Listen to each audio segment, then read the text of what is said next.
I'm a sergeant with Sioux Falls PD's Property Crimes Fraud Section. I'll be filling in for Officer Clemens today.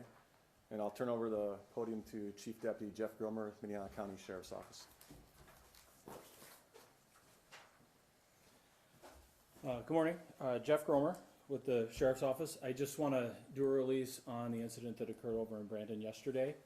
I know there's been a fair amount of attention to that, and we haven't been able to get anything put out to you all until now. I'm going to try not to just read this. Unfortunately, outside of what I say in this release, I cannot answer too many questions. I understand you're going to have questions. I'll try to answer them if I can, but you're going to end up getting a lot of referred to other agencies. So it was yesterday at about 2 p.m. The Marshal Service, along with the Brandon Police Department, attempted to serve an arrest warrant at an address at 113 West Conifer Street in Brandon. The subject of the arrest warrant had 5 outstanding warrants from Lincoln County, including felony drug offenses as well as possession of a firearm with an altered serial number. The remaining 3 warrants were felony bond violation type warrants and 1 misdemeanor traffic warrant. During the attempted service of the warrant, the Marshal Service were met with gunfire from inside the residence. The U.S. Marshals officers, the Deputy U.S. Marshals, then retreated, set up a perimeter, and called for the Sheriff's Office SWAT team to assist. Both the Minnehaha County Sheriff's Office SWAT team, along with Sheriff's Patrol deputies, as well as the Sioux Falls Police Department SWAT team and their other affiliated groups all responded.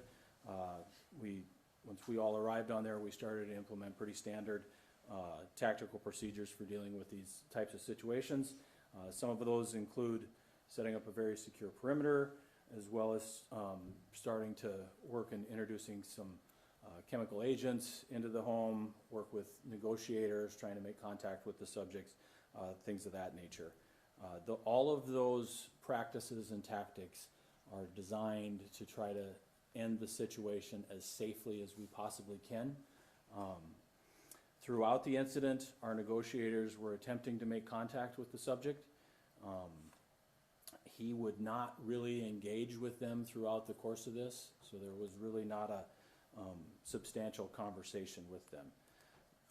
And again, while all the SWAT officers were present, all the parole officers were present, we were trying to establish this negotiation and introduce some of these chemical agents to the residents. It was repeated throughout the entire course of the incident. The subject would fire rounds inside the residence.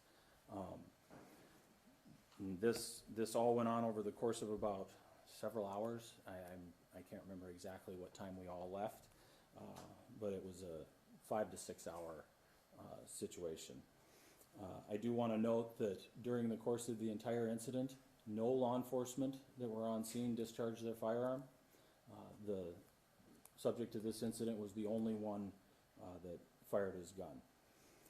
We are very, very grateful that through the course of this incident and the dangerous behaviors and everything that was going on, that there was no law enforcement or no members of the public were injured.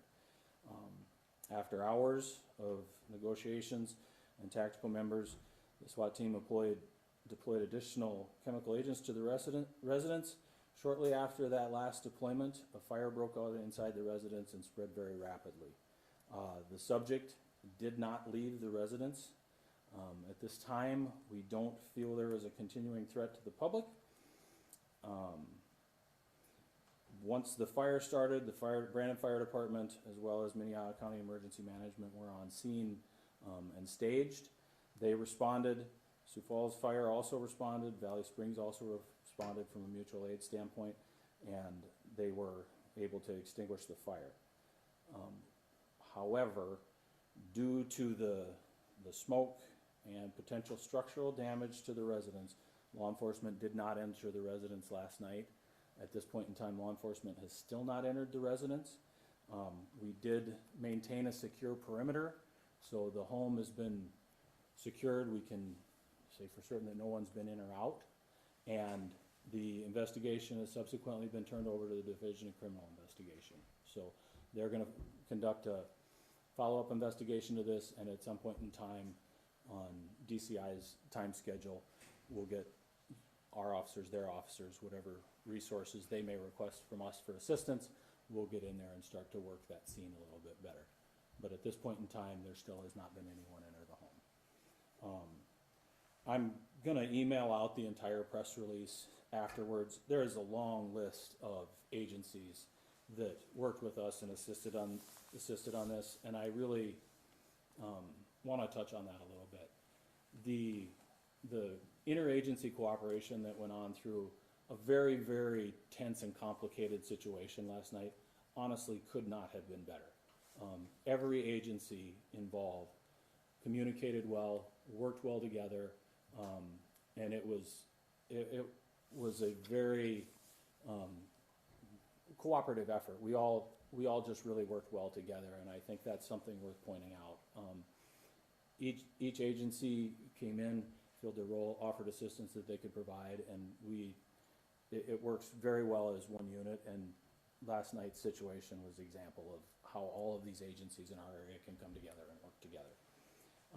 I do want to point out too that there was a number of residents in Brandon that were evacuated from their homes in that area, and I am very, very thankful to those people that allowed us access to their home. As you all are aware, the weather last night was exceedingly cold, and those residents were very gracious in allowing officers into their home. Throughout our time at the incident, everyone, the whole community of Brandon that we dealt with was very, very helpful, and so we're very appreciative of that. Like I said earlier, the investigation of this will be turned over to the DCI and the Attorney General's office. If you have follow-up questions for DCI and the AG's office concerning the investigation, I'll refer you to Tony Mangan. If you have questions concerning the initial warrant service or what went on there, I'll refer you to the U.S. Marshals Service on that.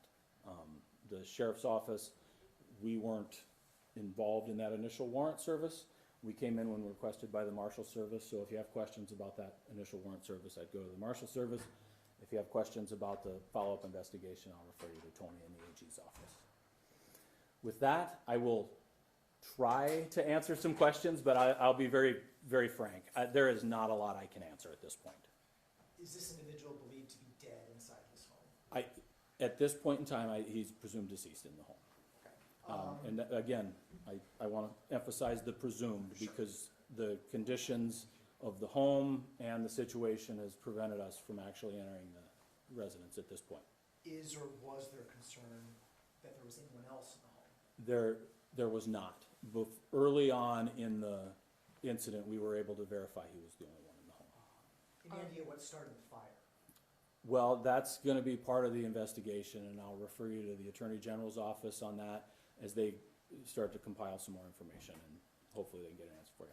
Are evacuated residents back in their homes? They were back in the house late last night, and again, I want to say thank you, because that's a kind of a big ask for folks to leave their home on a night as cold as it was last night for the duration that they were. So, but they are back. Do you have an idea how many rounds the subject fired at responding law enforcement?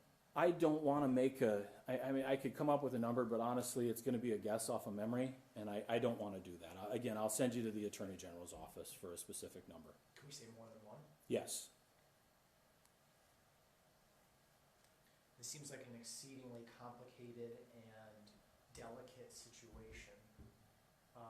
And you were praising collaboration a moment ago, that it couldn't have gone any better. Is that owed to training you have ahead of the possibility of events like this? I think to some extent. I also think that our ability to work together really demonstrates that all the adults are in the room, and we all work very well together. We all know each other. We respect each other. We know each other has an individual job to do. I'm well aware that the fire chief in Brandon has a specific job to do, as opposed to my job as the sheriff's office. And everybody just works very cooperatively. We all get together when these more significant situations occur, and we all understand there's an end goal, and we just tend to work together to do that. I tend to try to point that out because throughout my career, I've been to other places in the country, and that's not the case. It doesn't happen like this everywhere. And for us in the police department, and I mean, we're looking at a dozen different agencies, for everybody to come together and not have personality conflicts or turf issues is quite remarkable. And honestly, from my situation working last night, it's tremendously appreciated. As the press, is it accurate for us to describe this as a standoff with federal authorities? How we would refer to it as a attempted war on service and a criminal barricaded subject. I know you said there's no threat to the public with this specific incident, but is this are these types of incidents common? Like, should people be worried that this could, Well, I think happen somewhere else? I think they're more common than we'd like. If you pay attention to which you obviously do, pay attention to the news cycle, but you see these types of situations happen occasionally. In these situations, we really are gauging the severity of the offense, the threat to the public. What do we have to? How far do we have to push this? In some of these incidents, the crime and the behavior that's occurred is of a low enough level that it allows us the ability to just back away and let's get them at another time. In other instances, last night, for example, that's just not an option, and we don't have a choice but to see it through to a conclusion, and that's exactly what happened last night. A more complicated scene because of the time of year and temperatures? There's a lot of complicating factors to it.